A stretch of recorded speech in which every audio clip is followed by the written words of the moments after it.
beautiful friends. Welcome to Random Thoughts, Some Useful.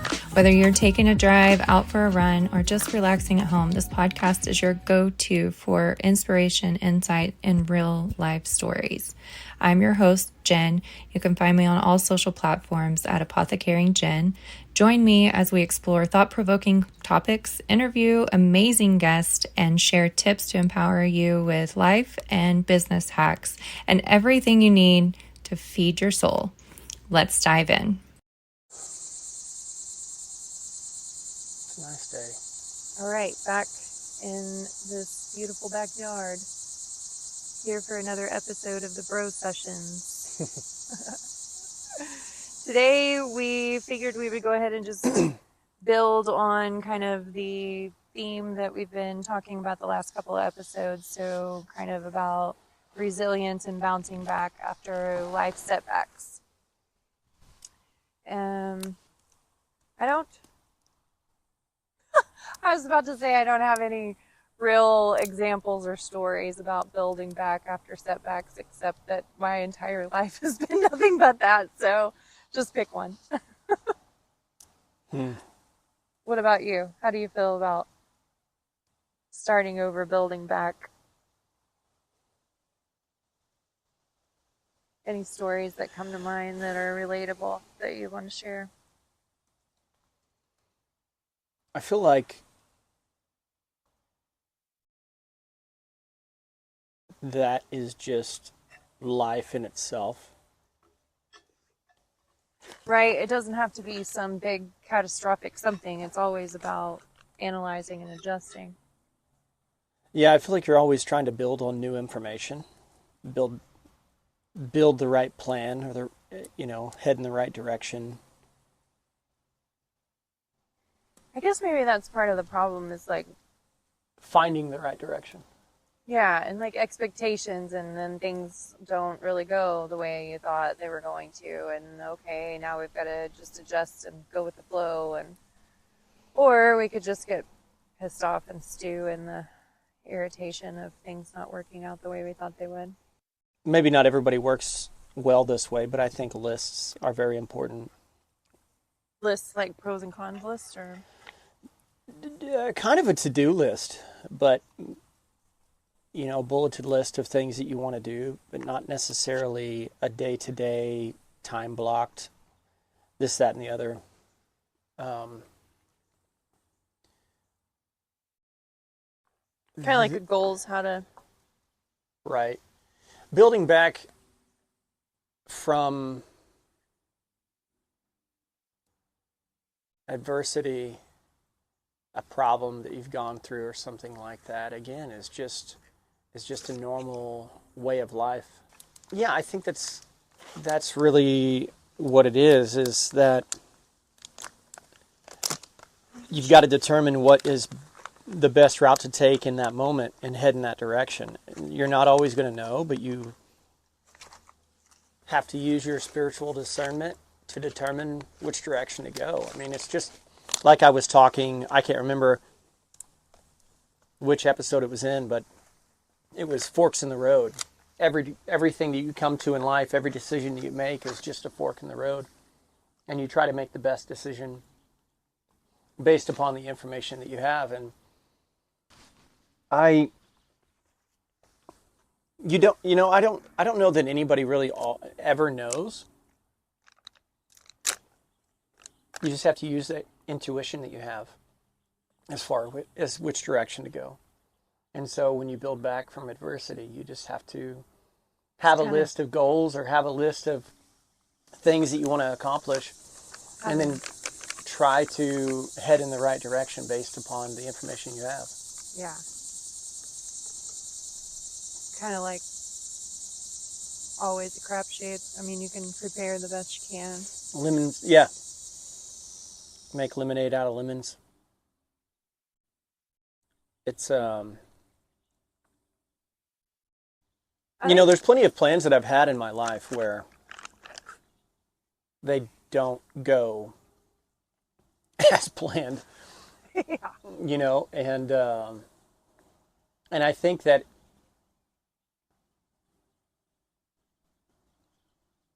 taking in the information, trying to stay mindful of the direction that you're heading, using that information to make the best decision in that moment, and doing your best to keep a positive attitude, because you're really killing yourself if you don't have that positive attitude. Right. And I think that that's a lot of what people struggle with, is they get bogged down by life and problems and what the right decision is to be made in that moment in time. And they let it overwhelm them, and they just get into this negative state of mind. Yeah, it's almost like well, for one, I don't feel like most people understand the connection between the way that we feel and the outcome of our reality. And I think there's almost like a social, what is that? Like pressure, like trend, kind of to almost overly hold yourself accountable and beat yourself up, and you know what I mean? Rather than shaking it off and, all right, let's try better this time. Accept your downfalls, but don't dwell on them. Yeah, yeah. And it's almost like the trend of that, but also like the more I talk about this, then maybe I'll get attention from it. So maybe that becomes the social trend also. Like I see this a lot in friend groups where the things that they connect on are maybe the negatives Similar in their complaints. life. Yeah, similar complaints, exactly. Like, you know, my job sucks, or my relationship sucks, or I'm having this difficulty with my shitty kid, or, you know, these kind of things. And that's how people come together. For some reason, that's how people want to spend their time, which is really hard for me. Like, it makes it hard for me to even have friends, because I'm not here for that. I'm not here to dwell in the muck of our lives. You know what I mean? Like, I understand we need to assess the situation, but I don't want to just keep assessing the situation over and over and over again. I want to assess the situation. Let's come up with a plan. Let's move forward. Let's grow together. I feel like if it's important enough to speak on, then it should be important enough to assess and come up with a plan to fix it. I don't know. Anyways. Yeah, I understand that. Do you find that in with your friends? I mean, is this a thing in the male friendship world, or do you guys? It's not often that we talk about struggles in general. Our problems.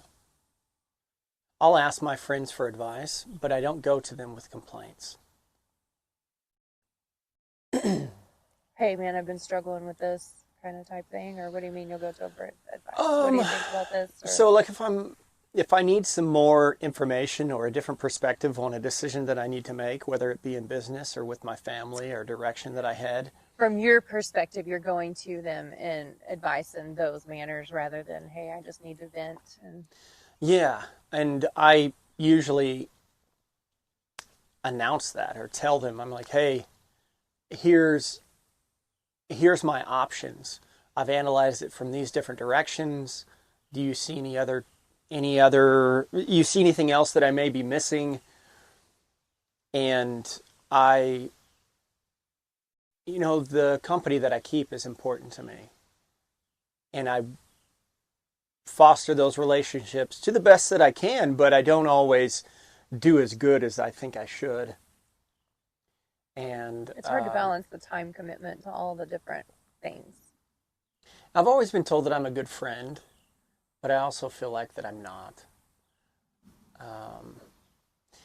In some ways, I feel like now that I'm older, I don't necessarily concern myself with as much of their well-being as I feel like I should. Hey, how are you doing? What's been going on? I mean, I do spend that time and ask them how they're doing. They don't always confide in me in that way because I just don't think that, I don't know, maybe some men are. I mean, definitely there are men out there that are complainers, and that's what they do. But I think also sometimes in our friendships, we have to understand that there is a level of venting that comes along with that, and we need to be open to be able to hear those complaints that our friends have and stuff. But Right. for the most Be part, there to support them and guide them. And right, for the most part, my buddies don't really complain. I've got a buddy that's going through a hard time right now that we talk about once every week, once every 2 weeks for a couple hours. It's usually when I'm driving and he's at work and he's got time to talk as well. So we'll spend an hour or two on the phone, and that's really the only person that I talk to on the phone for a period of time. Our schedules are different, so I don't really have the opportunity to see him in person as much as I would like to, but he's still somebody that's really important to me. And he's going through a rough time, and I try to get him to vent to me because I know that he needs that, and he doesn't really have it in any other way. So I request, hey, what's going on? What are you struggling with? And stuff like that. And I think that helps him. And he stated that it does help him because he doesn't really have anybody else to confide in that way. And so I like being that for him. And I do my best to not let it overwhelm me. I've talked to Kayla about it quite a few times. For those of you that are listening, my wife's name is Kayla. But anyway, I've talked to her, and I've said, it's really heavy hearing what he's going through and stuff like that. right, when you can't necessarily do anything to help. And Hate to see but just people in pain. being there for him so that he has that outlet. And I do my best to give advice in a tasteful way, in a way that isn't offensive or somebody that's just telling him what to do. I try to relate his struggles to things that I've gone through in life and just be positive encouragement in a way that doesn't feel like I'm just constantly giving him advice on what to do, like I'm some authority figure. And I know that he gets that. I really do. But yeah, I don't really have a lot of friends or acquaintances that just complain. I've got a couple other buddies that I talk to pretty regularly that we ask for each other's advice, but there's not a lot of complaints. It's just more of, here's what's going on. What do you think? Yeah. And I'm happy to have that too, because sometimes I feel like I don't get that enough. But whenever I do, I really appreciate it. And I know that they appreciate it too. Yeah. I don't know if I answered your question.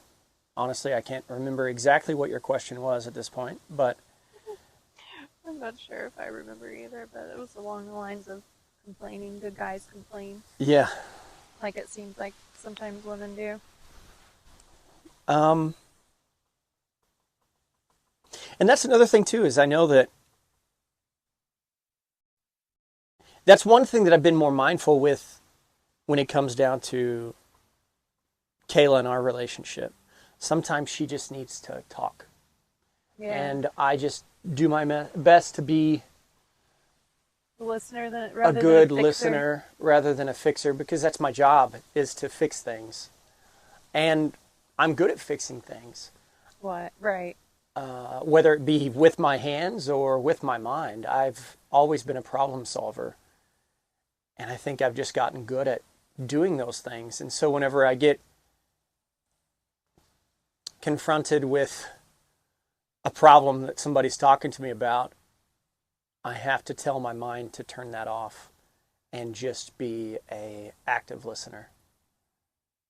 And that's something that I think I've gotten better with my wife, because she told me in the past multiple times, I'm not looking for you to solve this problem. Yeah. I just need you to listen. Yeah. So, in any relationship, Have you seen the video there's of parts of the couple and they're parts of sitting you on got the to do that. couch and the girl has a nail sticking out of her head?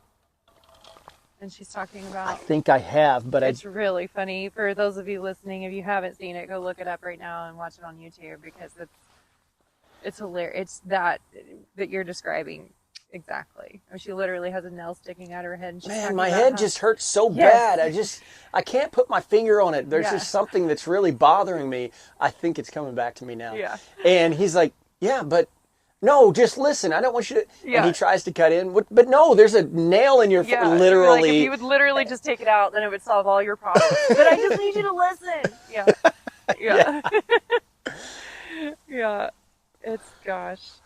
We kind of talked about this last week on like daily habits and routines that, I guess, coping skills wise, that would help a person help prevent, kind of like a proactive how to stay in a positive mindset and not get to a place of overwhelmed, suicidal thoughts, those kind of things. It is constant and never-ending reprogramming. Right. So glad you said that. It is constant and never-ending reprogramming. From birth to where we become aware of our surroundings until around 7 years old, we're in a theta brainwave state. And the theta brainwave state is a learning state.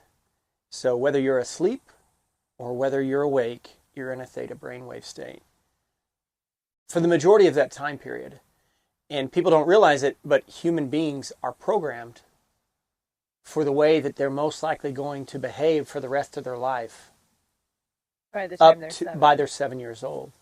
Because of their social conditioning, their environmental conditioning. Yeah, it's essentially learned behaviorism at that point. You're programming human beings up to 7 years old. So those years of their life. As in, up until that point, they don't question the content that's coming in, for the most part. They kind of just... And they're very impressionable. Right. And they just go with the flow, and they're just absorbing everything. It's kind of like a crapshoot at that point, what's going to stick and what isn't, as far as bad habits that they're observing. Yeah, but it's, I mean, another an analogy to go along with that is, let's say you have 7 years to build a computer, and instead of just buying the hardware and putting it in the right place inside of a computer tower or a car, for instance, just buying the alternator and the radiator and the engine and the carburetor and all these different things and putting it into this, or baking a cake, you have 7 years to literally write the code that makes that computer operate. Right. Literally 7 years to program the way that machine or that person or that thing works. And you literally... From the nuts and bolts of the creation of it. Yeah, it might be an engine, but I want it to work this way rather than that way. Right. You know, it might be a cake, but I want it to be these ingredients that are healthier than these Betty Crocker ingredients that aren't. It's... And the second you put it in there, you can't take it out.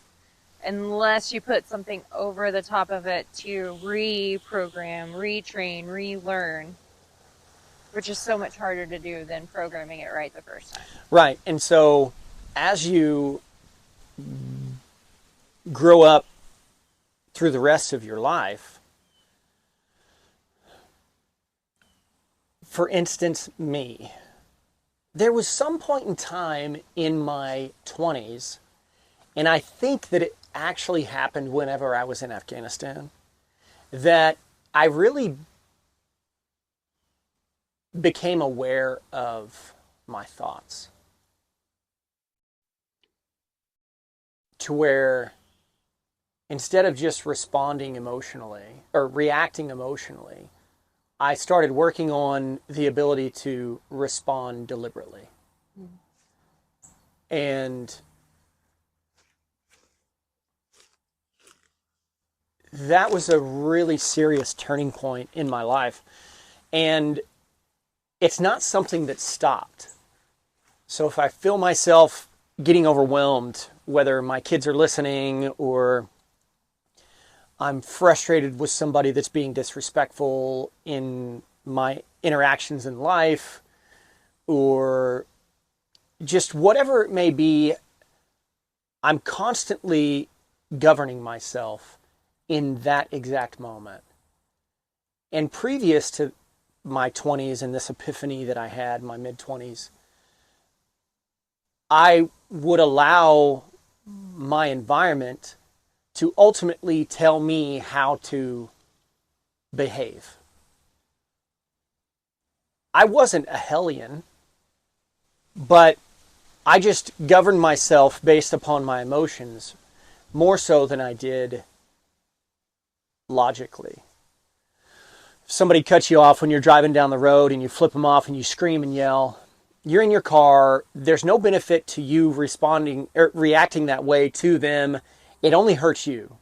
It hurts your capabilities of behaving no matter the situation you're in, and learning to deliberately respond to your situation to where you can make the right decision at that moment in time.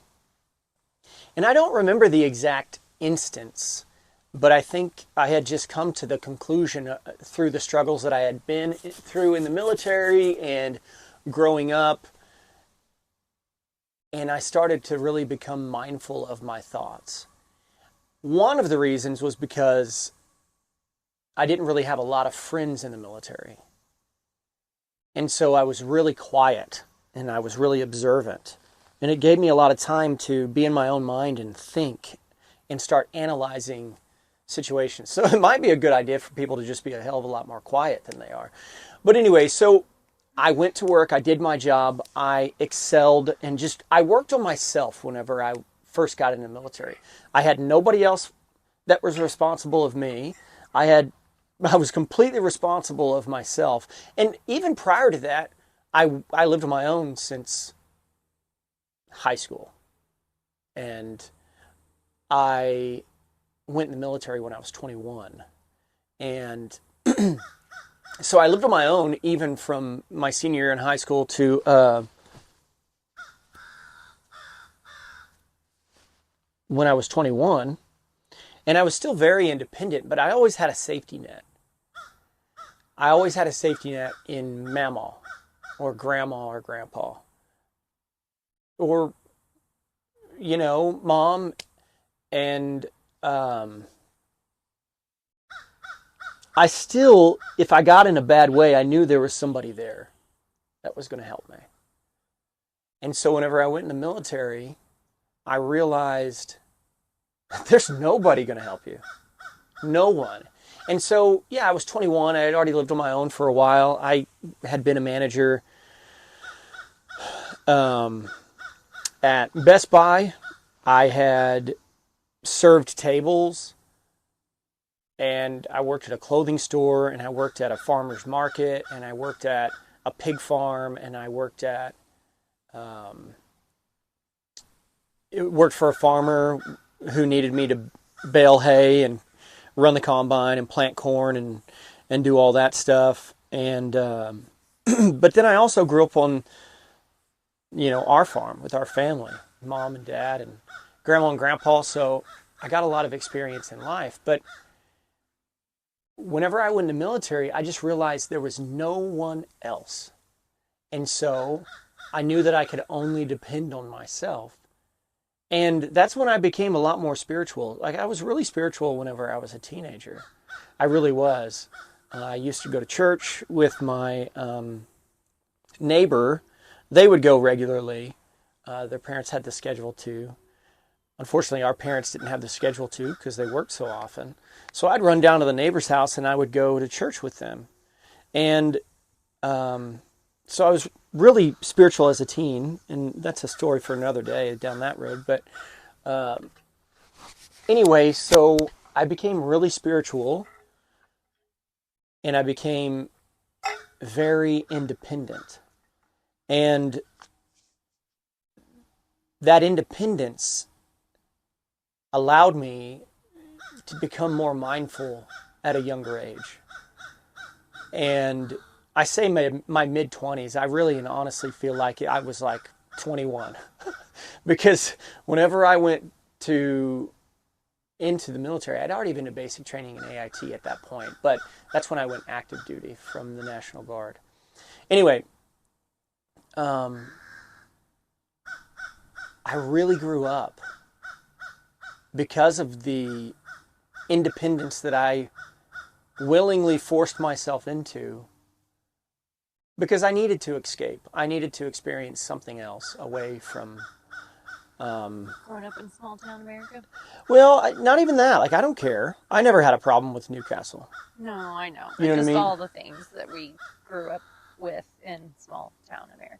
Yeah. And not because of the small town, but just our family dynamics and growing up on the farm with all of our family all around us, literally like right next door to us, or grandma and grandpa's and aunts and uncles and Yeah, cousins. we had 20, 30 family members in a quarter square mile. Yeah. Like, that's where we lived.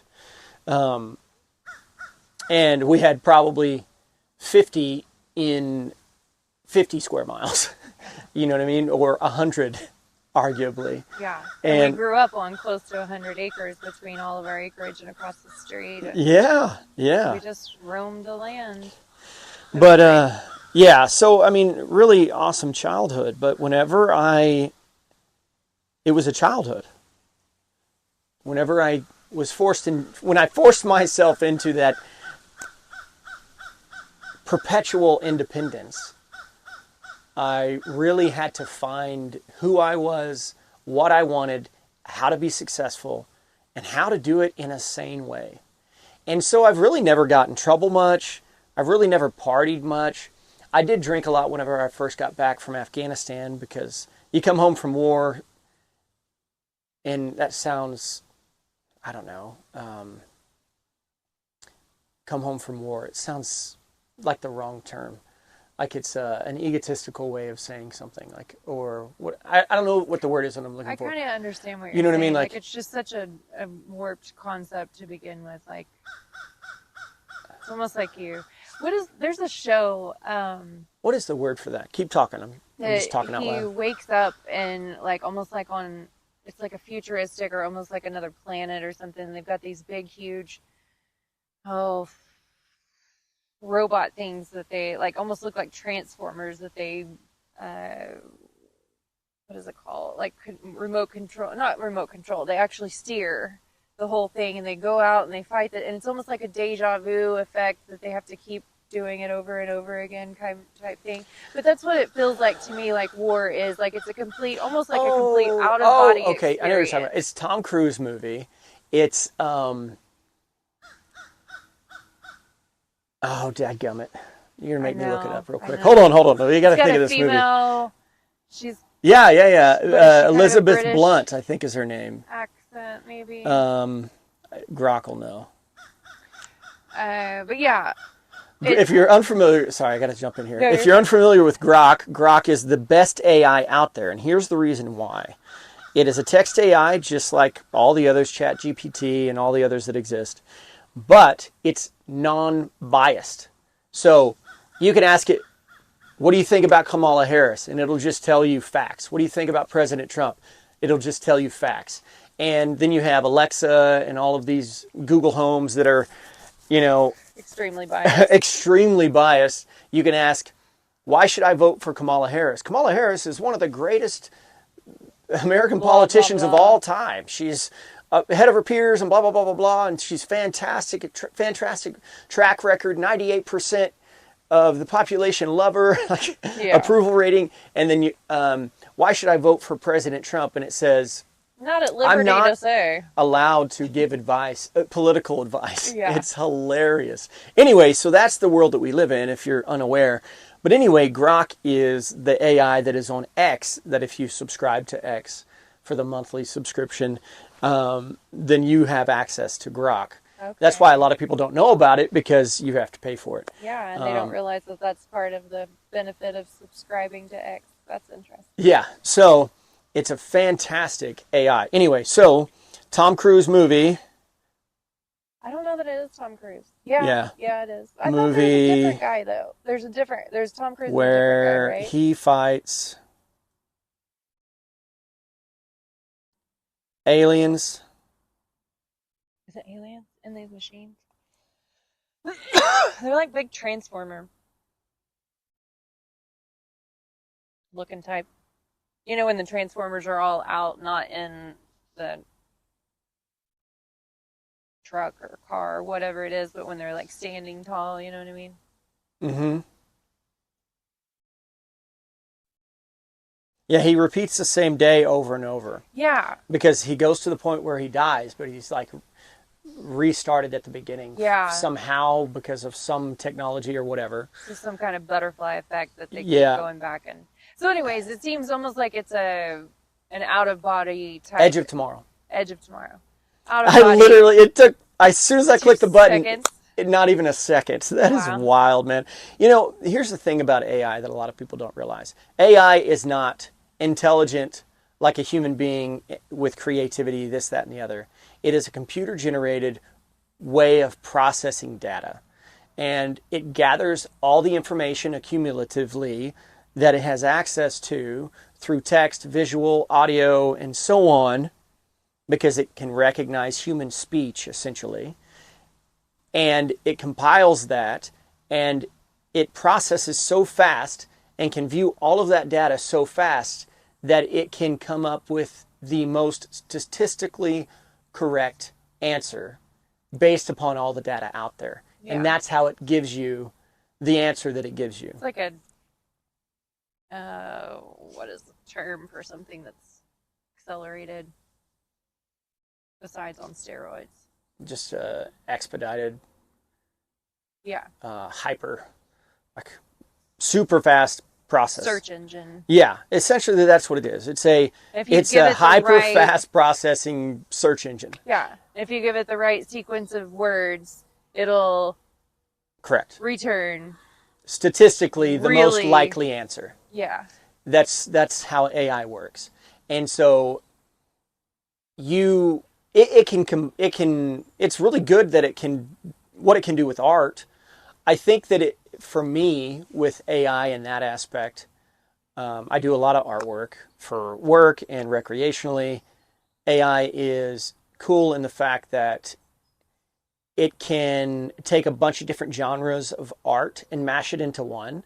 And so it gives you a good example of what quality would be. Now, there's so many intricacies to art, whether it be an oil painting or a 3D model or a sketch drawing or whatever that may be, whatever that medium is. But it has a pretty good way of mimicking it. I don't want it to replace human creativity because I see that a lot of people just go that route with it. But a lot of people are looking for a quick buck. They're not, and those people are not going to search for their passion anyway. They're just doing something for money. Maybe they're passionate about it, but you see what I'm saying? Mm-hmm. So that's AI. Anyway, that's the movie, Edge of Tomorrow. And yeah, so my point was that I feel like it's maybe almost kind of like an out-of-body experience. Like there are life experiences that feel like different lifetimes to me. You know what I mean? I can't even imagine what it would feel like to be in such a drastically different environment for so long, and that becoming your everyday, and then you're completely removed and taken out of fight or flight and put into this wild ass environment we call life. Reality, back to reality. Yeah, so one thing that I've always struggled with, I don't even know where we were going with everything today. I'm kind of lost as to where we started. But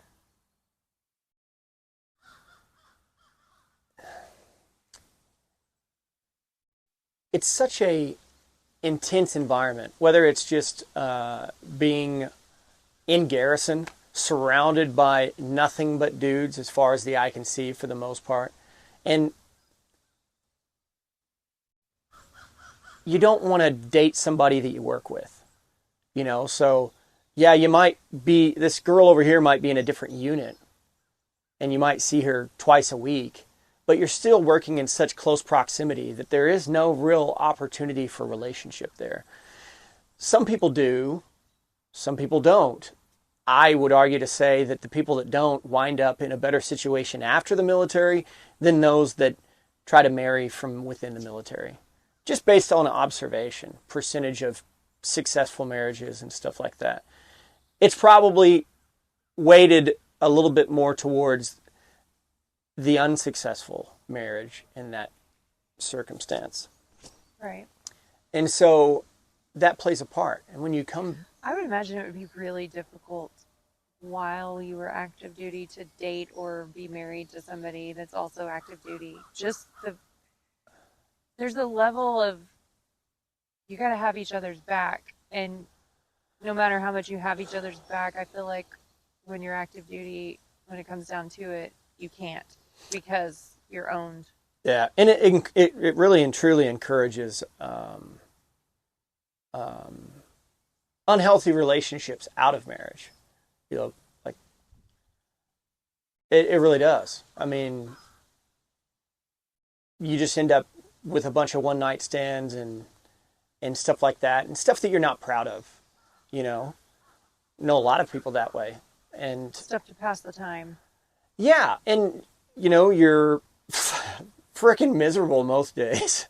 Yeah. Like, okay, yes, there are plenty of people in the military that enjoy their job, and there are aspects of the job that I did that I enjoyed. But it's not like you're just, woohoo, let's go every day when you wake up. You have the discipline to do so. It takes a lot of discipline to be a good soldier that isn't constantly sleeping in, and be someone that is really trying to do the right thing morally, and also the right thing for serving our country. And then being that that mindset. That's the mindset that I was in. My mindset was Saving Private Ryan, and all these other great war movies, Band of Brothers and stuff like that. And then seeing that my dad was in the military and gone a lot, so I didn't have really the closest relationship to him when I was a child. And then just having to go through that, I felt like I had to go through that for recognition as a man, but because I wanted to do what was right for our country after 9/11. That's really the reason that I joined the military. Not necessarily because Dad was in it, but because just the combination of things. I mean, I remember you always, at a young age, wanting to go to the military. That was kind of the plan. The unspoken plan. Right, yeah. But my gosh, Dad tells the story about you were like 5 years old and you're bugging the shit out of them. They're out there doing yard work and you're just driving them crazy. So he gave you a pellet gun and told you to go watch this gopher hole. And he comes back to Mom and is like, that'll keep him busy for a little bit. 5 minutes later, you come back with the gopher in hand. And he's like, oh, it was the first shot. Gosh. It was the first shot, literally. I will never forget that. I was so proud. I bet. And Mom and Dad, I don't think they were too happy. Like, I was so proud, and they were like, what? I think they were just totally blown away that you had accomplished that so quickly. Yeah. They really thought, the way he tells it, he really thought it would occupy you for a while, and it did not at all. Yeah. Anyway, so, yeah, I guess however we got here was that I was saying that I've always been a pretty good guy, never really gotten in a lot of trouble. It's because from an early age I had to learn how to take care of myself. And then I struggled with alcohol a little bit, maybe about a year, like in the transition period from leaving the military to kind of getting my life straight.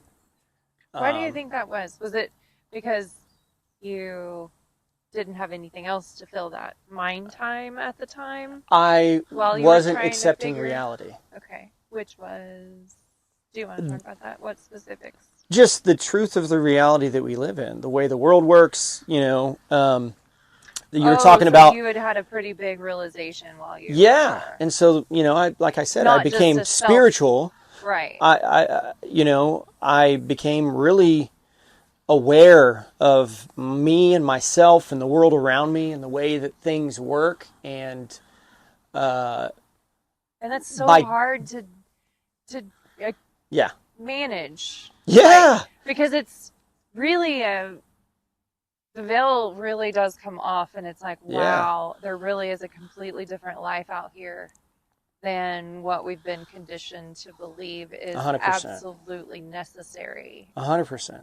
And it's not. Yeah, and so it's a lot it's heavy.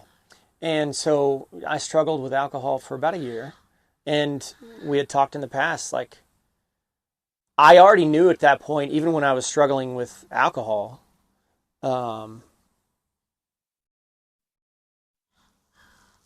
already knew that, but I was just denying it for a while. Like, I had denied it, my realization of the truth of our reality as I see it based upon my experiences.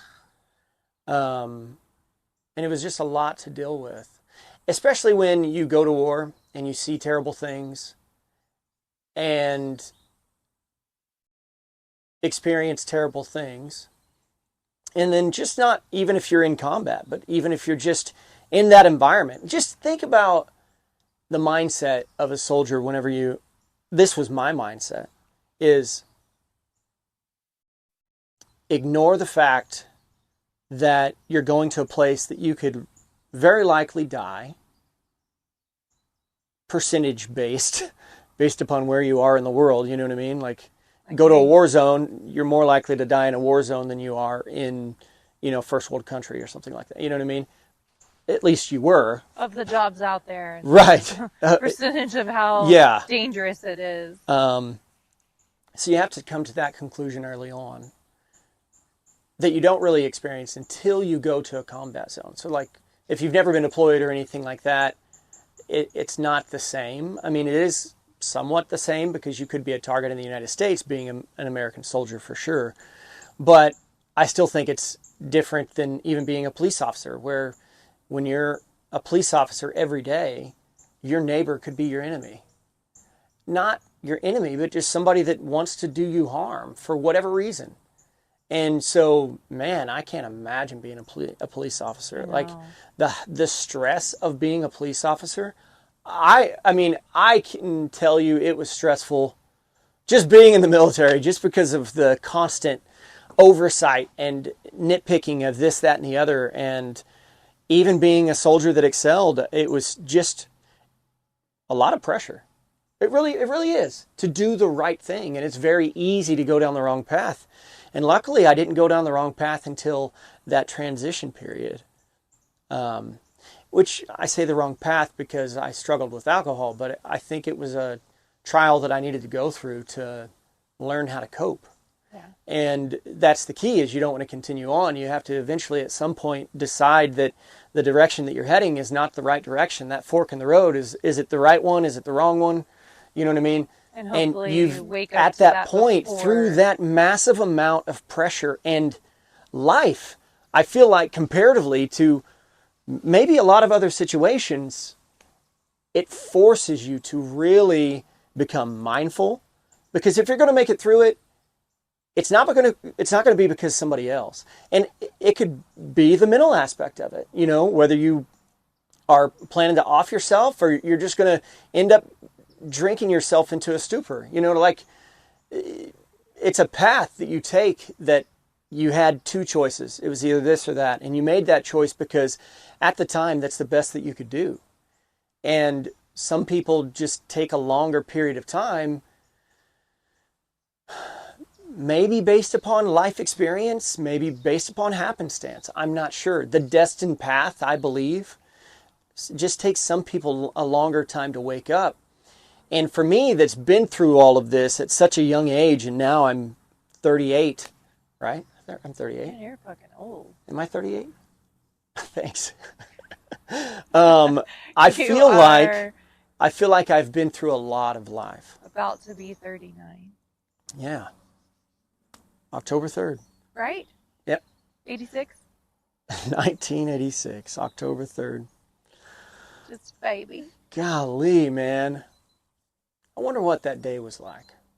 I wonder if it was similar to today. It's beautiful today. It is. So beautiful. So, I feel like we've brought it full circle as far as me trying to paint this picture as to how I've ended up here and why I live the life that I live, as far as being as self-sustaining as possible, you know, and... Well, for me, like, I totally agree with what you're saying. Like, oftentimes, my mind picks up on patterns, whether it be myself or others, you know, environment, whatever. But I see how, just what you were saying, it's often some type of adversity that propels you into some type of growth, realization. Yeah, I mean, it's like building muscle, right? You stress out that muscle and it builds upon it. So right. Just like parts of your brain. Yeah. I ultimately think that you're just exercising different parts of your brain that you... I'm not a brain expert. I know there's different parts of your brain. Don't ask me to name them. It's been too long since I've studied that part of anatomy. But anyway, I think that you become more wise. Yeah. I'm not calling myself wise by any means. You know, I just think I'm more wise than I was whenever I was in my teens and my 20s. Well, you are. And I mean, but you are more wise than someone that hasn't had the experiences that you have. I mean, you know, I look back at all the experiences I've had where I've been able to live across the country and the jobs that I've been able to have and just all the different travel experiences and you do have a completely different perspective. And I, like you said, you know, it's some type of adversity. It's that sink or swim. It's that disease, that whatever it is, that moment where that dark night of the soul where you're with yourself and you have to, for me, all of the times that I really kind of had a quantum leap as far as mindset shift, that kind of stuff goes, it was during this type of time, right? Doing the work of what it takes to actually feel the feelings that you're feeling. Mm-hmm. And not make a choice to and not avoiding them in a destructive way. Not right? Avoiding things. Yeah, you know, that was something I really had to learn as an adult also. To not avoid problems. Not to internalize and learn how to talk about things. But it's hard to find a safe space to talk about the things that you need to talk about, right? I don't really, I mean, until me talking with you, honestly. Didn't really talk at all. I haven't talked to anybody about all this stuff. I mean, it's hard to really sit down for a period of time unless you really make that time. Yeah. You know, of course, you can go to dinner with family members and people that you don't see very often, and you can talk back and forth a little bit, but there's really no more gatherings where it's just people talking, you know, and philosophical, very deep conversations. You know, I posted the other day on X, and trying to get you to go follow me on X, but original Jake B over on X. I thought you were talking to like me personally. I was like, wait a minute, I thought I did. No, you do. Yeah. But anyway, I posted the other day is humanity took a wrong turn back when we stopped having conversations around campfires. And I chimed in and said dinner tables. I posted my meme the other day, I think, on like my story or something. Because I had made it back years ago. Oh my gosh, I totally failed today. I only have 3% battery left, and it's not really charging, I guess. Is it still recording? Yeah. Let's see. It'll be a shorter episode today. We've got an hour in. Where'd it go? 49 minutes in. We've got 3 minutes left of recording. Okay, cool. I just wanted to make sure it was recording. Yeah. That's okay, because we both have, well, I don't know if you do, but. So today is at my local high school fast pitch team, whatever. It's kind of a statewide thing that the Oklahoma Softball Association, High School Softball Association, whatever, has been sponsoring, but it's a Cancer Awareness Night. So I've been asked to throw out the first pitch for tonight's game, which I still have not thrown a single practice pitch since I've been asked. You got, I got a ball and a glove, yeah. All right, let's go do that real quick. So yeah, we just discussed my phone. I really failed today. My phone battery is about to die, so it's going to be a shorter episode today, but we actually covered quite a bit of all of the things.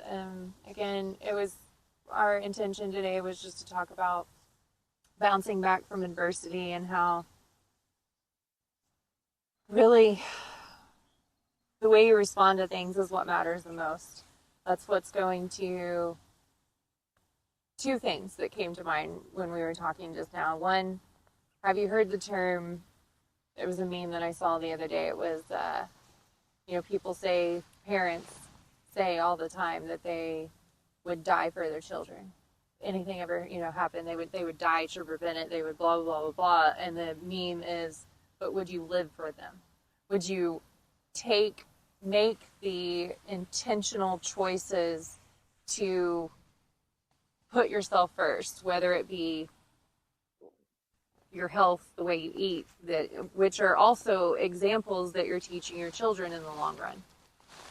So that, and then I just forgot the last point that I was going to make, but it's been a great episode. I enjoyed it. I felt like I did most of the talking. I'm sorry. The way you respond. No, you're fine. The way you respond to things, basically, yeah, we go through difficult times, but the way you respond to it is going to determine how much you're tortured by the trauma. You know what I mean? Problems get worse when you don't make the right decision. Yeah, I mean, you can either compartmentalize and decide, okay, I'm going to deal with this when I'm able to look at this in a healthy manner, or not. Anything but that, right? Yeah. It's a lot of work. It is. But you can do it. Yeah. You can do it, and you can be happy doing it. And you got to sometimes realize that less is more. Yeah, absolutely. Yeah. Get all the crazy stuff out of the way so that you can get back to the things that matter, all the distractions. All right. You guys have a wonderful day. We'll be back next week with another episode of the Bro Sessions. You can find us on social media. Myself, your host, Apothecaring Jen, at Apothecaring Jen everywhere. And my bro, what'd you say? I ask you this every week. You'd think I would. Original Jake B. The original Jake B. Original Jake B. Awesome. I wouldn't have made that name. It would have been just Jake B. But that wasn't available, and about 30 other tries weren't available, so that was the only option I had. Anyway. There you go. That worked. All right. I didn't know there were so many Jake Browns. You didn't? Come on. How did you not realize that? I don't know. That's one of the most common names there is. Brown, for one. Very extremely common. I don't know a lot. I don't know a lot of Jakes. Do you know that general? I had 11 Jennifer versions that I graduated high school with out of a class of 89? Whoa. Isn't that insane? And then, get this, went to talk about being in a freaking simulation, go to school down in Texas, right, get my scholarship up in Panhandle, follow my coach because she leaves there and goes to start a new program down in Texas, right? Follow her. Year ahead of me, floor above me, is a Jennifer Brown. Is that not the weirdest shit ever? That's funny. Yeah. Anyways. Edge of Tomorrow. I'm going to watch it. Yeah. I have to watch it again. I'm glad we do. I appreciate your time. I appreciate you. Love you.